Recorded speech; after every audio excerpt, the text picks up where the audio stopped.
Ezekiel 16 through 19. The Lord's faithless bride. Chapter 16. The Lord's faithless bride.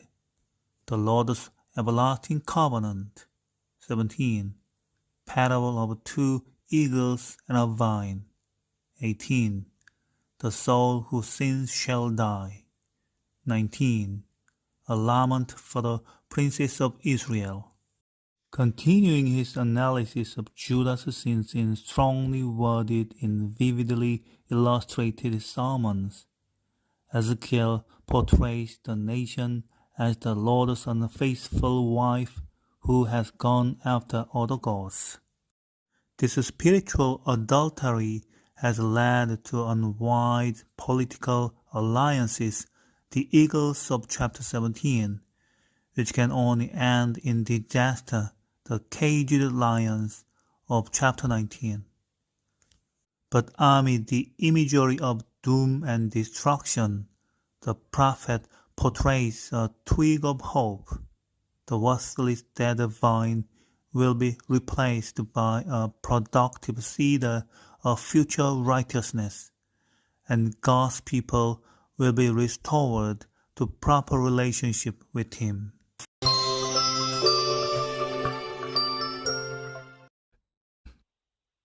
The word of the Lord came to me. Son of man, confront Jerusalem with her detestable practices and say, this is what the sovereign Lord says to Jerusalem. Your ancestry and birth were in the land of the Canaanites. Your father was an Amorite, and your mother a Hittite. On the day you were born, your cord was not cut, nor were you washed with water to make you clean, nor were you rubbed with salt or wrapped in cloths. No one looked on you with pity or had compassion enough to do any of these things for you. Rather, you were thrown out into the open field, for on the day you were born, you were despised. Then I passed by and saw you kicking about in your blood, and as you lay there in your blood, I said to you, live. I made you grow like a plant of the field. You grew and developed and entered puberty. Your breasts had formed and your hair had grown, yet you were stark naked. Later I passed by, and when I looked at you and saw that you were old enough for love, I spread the corner of my garment over you and covered your naked body. I gave you my solemn oath and entered into a covenant with you, declares the sovereign Lord, and you became mine. I bathed you with water and washed the blood from you and put ointments on you.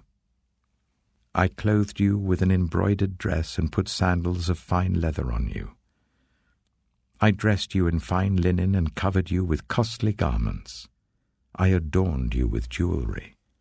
I put bracelets on your arms and a necklace round your neck, and I put a ring on your nose, earrings on your ears, and a beautiful crown on your head.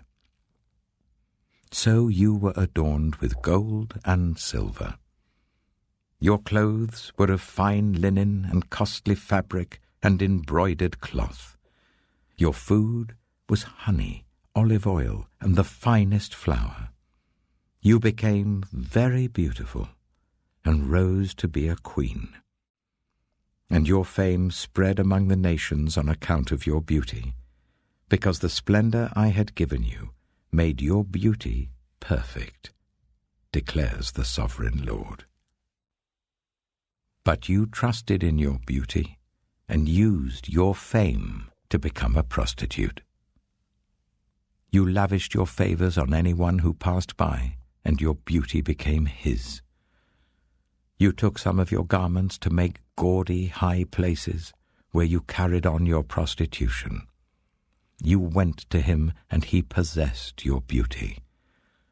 You also took the fine jewelry I gave you, the jewelry made of my gold and silver, and you made for yourself male idols and engaged in prostitution with them. And you took your embroidered clothes to put on them, and you offered my oil and incense before them.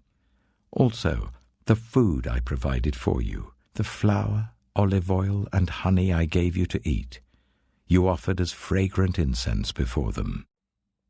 That is what happened, declares the sovereign Lord. And you took your sons and daughters whom you bore to me, and sacrificed them as food to the idols. Was your prostitution not enough? You slaughtered my children and sacrificed them to the idols. In all your detestable practices and your prostitution, you did not remember the days of your youth when you were naked and bare, kicking about in your blood. Woe, woe to you, declares the sovereign Lord. In addition to all your other wickedness, you built a mound for yourself and made a lofty shrine in every public square. At every street corner you built your lofty shrines and degraded your beauty, spreading your legs with increasing promiscuity to anyone who passed by. You engaged in prostitution with the Egyptians, your neighbors with large genitals, and aroused my anger with your increasing promiscuity. So I stretched out my hand against you and reduced your territory. I gave you over to the greed of your enemies, the daughters of the Philistines, who were shocked by your lewd conduct. You engaged in prostitution with the Assyrians too, because you were insatiable. And even after that, you still were not satisfied.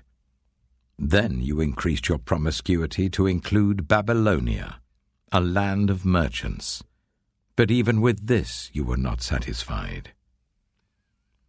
I am filled with fury against you, declares the sovereign Lord, when you do all these things, acting like a brazen prostitute.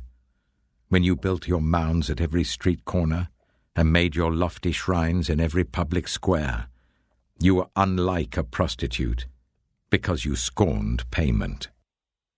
You adulterous wife, you prefer strangers to your own husband. All prostitutes receive gifts, but you give gifts to all your lovers, bribing them to come to you from everywhere for your illicit favors. So in your prostitution, you are the opposite of others. No one runs after you for your favors. You are the very opposite, for you give payment, and none is given to you. Therefore, you prostitute, hear the word of the Lord. This is what the sovereign Lord says. Because you poured out your lust and exposed your naked body and your promiscuity with your lovers, and because of all your detestable idols, and because you gave them your children's blood, therefore I am going to gather all your lovers with whom you found pleasure, those you loved as well as those you hated. I will gather them against you from all around, and will strip you in front of them, and they will see you stark naked. I will sentence you to the punishment of women who commit adultery and who shed blood. I will bring on you the blood vengeance of my wrath and jealous anger.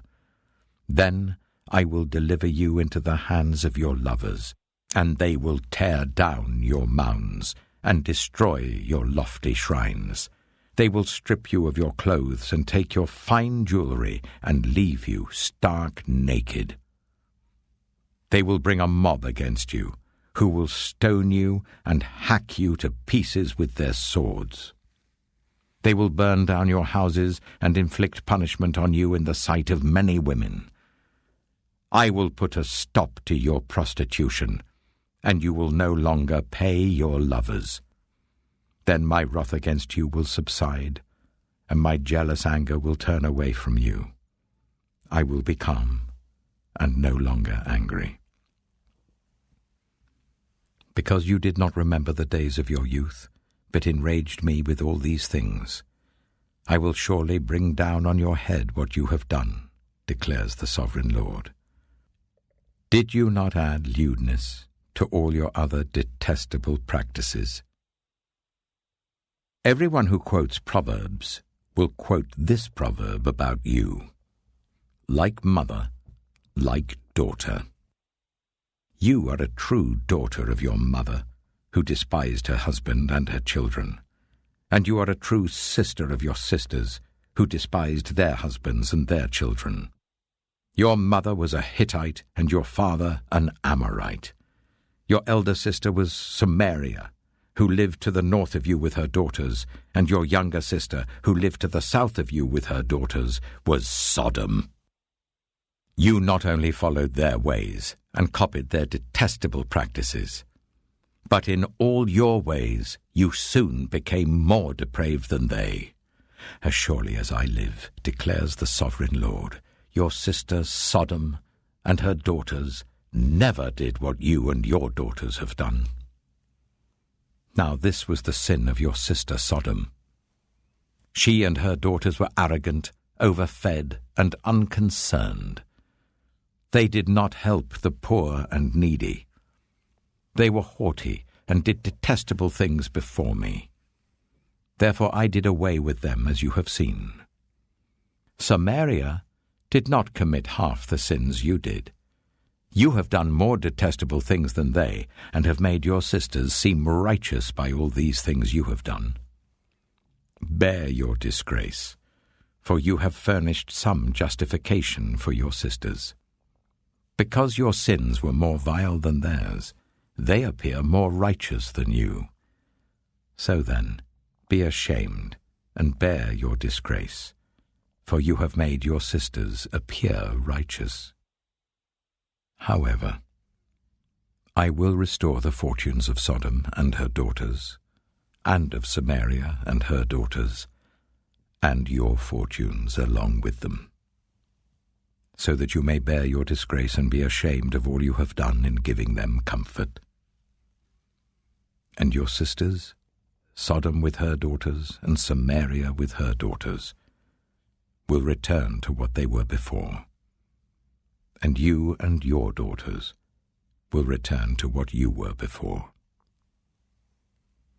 You would not even mention your sister Sodom in the day of your pride, before your wickedness was uncovered. Even so, you are now scorned by the daughters of Edom, and all her neighbors and the daughters of the Philistines, all those around you who despise you. You will bear the consequences of your lewdness and your detestable practices, declares the Lord. This is what the sovereign Lord says: I will deal with you as you deserve, because you have despised my oath by breaking the covenant. Yet I will remember the covenant I made with you in the days of your youth, and I will establish an everlasting covenant with you. Then you will remember your ways and be ashamed when you receive your sisters, both those who are older than you and those who are younger. I will give them to you as daughters, but not on the basis of my covenant with you.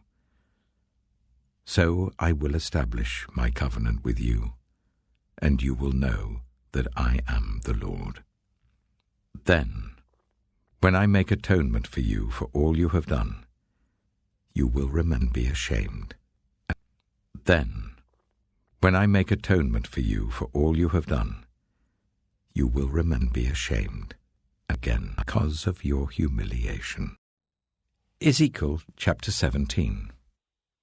The word of the Lord came to me. Son of man, set forth an allegory, and tell it to the Israelites as a parable. Say to them, this is what the sovereign Lord says. A great eagle with powerful wings, long feathers, and full plumage of varied colors came to Lebanon. Taking hold of the top of a cedar, he broke off its topmost shoot and carried it away to a land of merchants, where he planted it in a city of traders. He took one of the seedlings of the land and put it in fertile soil. He planted it like a willow by abundant water, and it sprouted and became a low, spreading vine. Its branches turned towards him, but its roots remained under it. So it became a vine and produced branches and put out leafy boughs. But there was another great eagle with powerful wings and full plumage. The vine now sent out its roots towards him from the plot where it was planted, and stretched out its branches to him for water.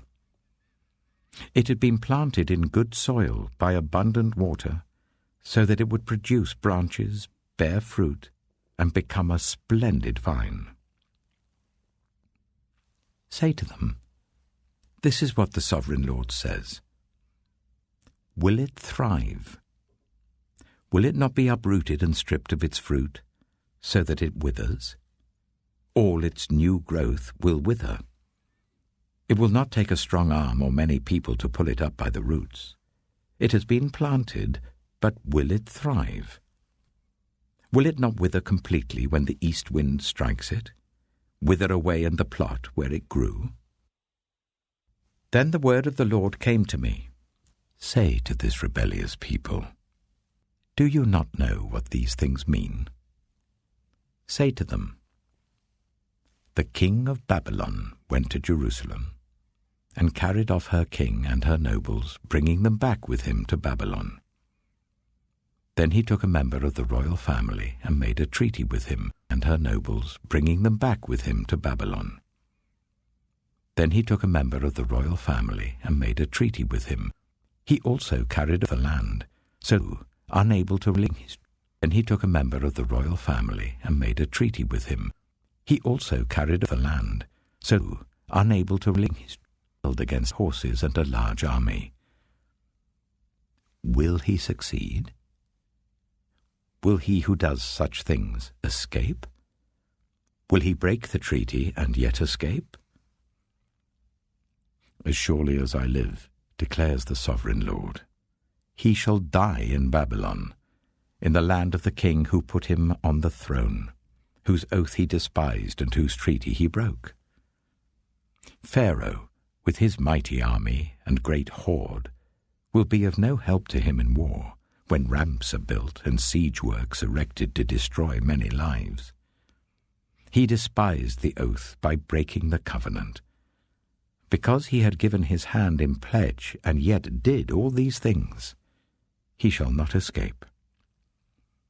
Therefore this is what the Sovereign Lord says. As surely as I live, I will repay him for despising my oath and breaking my covenant. I will spread my net for him, and he will be caught in my snare. I will bring him to Babylon and execute judgment on him there, because he was unfaithful to me. All his choice troops will fall by the sword, and the survivors will be scattered to the winds. Then you will know that I, the Lord, have spoken. This is what the Sovereign Lord says. I myself will take a shoot from the very top of a cedar and plant it. I will break off a tender sprig from its topmost shoots and plant it on a high and lofty mountain. On the mountain heights of Israel I will plant it, and it will produce branches and bear fruit and become a splendid cedar. Birds of every kind will nest in it. They will find shelter in the shade of its branches. All the trees of the forest will know that I, the Lord, bring down the tall tree and make the low tree grow tall. I dry up the green tree and make the dry tree flourish. I, the Lord, have spoken, and I will do it. Ezekiel chapter 18. The word of the Lord came to me. What do you people mean by quoting this proverb about the land of Israel? The parents eat sour grapes and the children's teeth are set on edge. As surely as I live, declares the Sovereign Lord, you will no longer quote this proverb in Israel.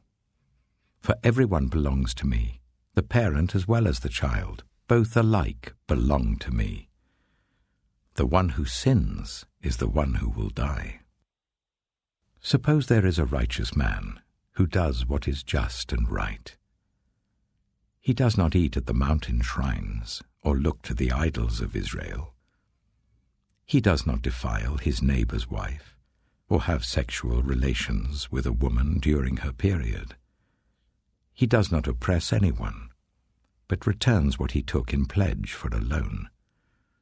He does not commit robbery, but gives his food to the hungry and provides clothing for the naked.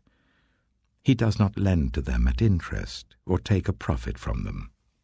He withholds his hand from doing wrong and judges fairly between two parties. He follows my decrees and faithfully keeps my laws. That man is righteous. He will surely live, declares the sovereign Lord. Suppose he has a violent son, who sheds blood or does any of these other things, though the father has done none of them. He eats at the mountain shrines. He defiles his neighbor's wife. He oppresses the poor and needy. He commits robbery. He does not return what he took in pledge. He looks to the idols. He does detestable things. He lends at interest and takes a profit. Will such a man live? He will not. Because he has done all these detestable things, he is to be put to death. His blood will be on his own head. But suppose this son has a son who sees all the sins his father commits, and though he sees them, he does not do such things. He does not eat at the mountain shrines or look to the idols of Israel. He does not defile his neighbor's wife. He does not oppress anyone or require a pledge for a loan. He does not commit robbery, but gives his food to the hungry and provides clothing for the naked. He withholds his hand from ill-treating the poor and takes no interest or profit from them. He keeps my laws and follows my decrees. He will not die for his father's sin. He will surely live. But his father will die for his own sin, because he practiced extortion, robbed his brother, and did what was wrong among his people. Yet you ask, why does the son not share the guilt of his father?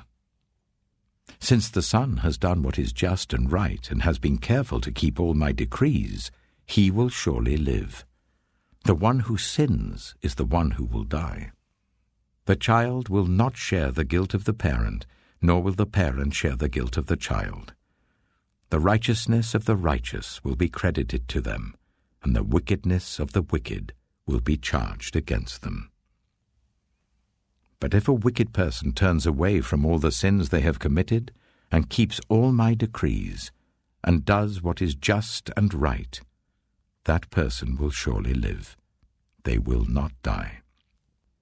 None of the offenses they have committed will be remembered against them. Because of the righteous things they have done, they will live. Do I take any pleasure in the death of the wicked? Declares the sovereign Lord. Rather am I not pleased when they turn from their ways and live. But if a righteous person turns from their righteousness and commits sin, and does the same detestable things the wicked person does, will they live? None of the righteous things that person has done will be remembered. Because of the unfaithfulness they are guilty of, and because of the sins they have committed, they will die. Yet you say, the way of the Lord is not just. Hear, you Israelites, is my way unjust? Is it not your ways that are unjust? If a righteous person turns from their righteousness and commits sin, they will die for it. Because of the sin they have committed, they will die. But if a wicked person turns away from the wickedness they have committed and does what is just and right, they will save their life. Because they consider all the offenses they have committed and turn away from them, that person will surely live. They will not die. Yet the Israelites say, the way of the Lord is not just. Are my ways unjust, people of Israel? Is it not your ways that are unjust? Therefore, you Israelites, I will judge each of you according to your own ways, declares the sovereign Lord. Repent. Turn away from all your offenses. Then sin will not be your downfall. Rid yourselves of all the offenses you have committed, and get a new heart and a new spirit. Why will you die, people of Israel? For I take no pleasure in the death of anyone, declares the sovereign Lord. Repent and live.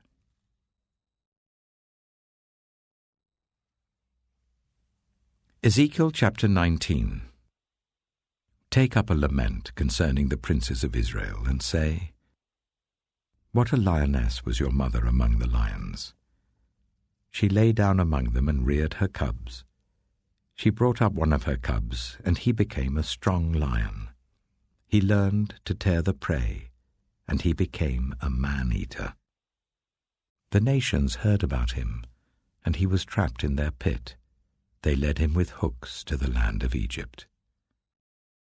When she saw her hope unfulfilled, her expectation gone, she took another of her cubs and made him a strong lion. He prowled among the lions, for he was now a strong lion. He learned to tear the prey, and he became a man-eater.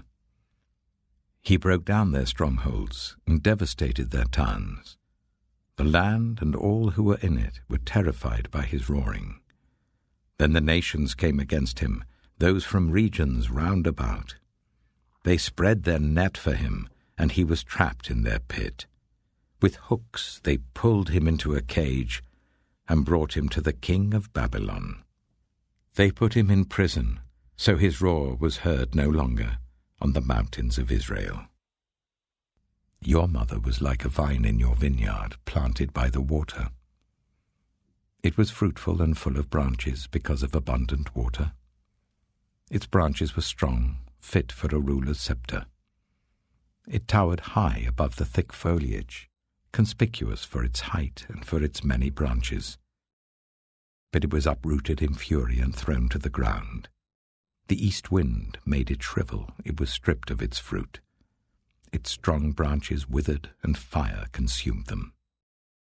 Now it is planted in the desert, in a dry and thirsty land.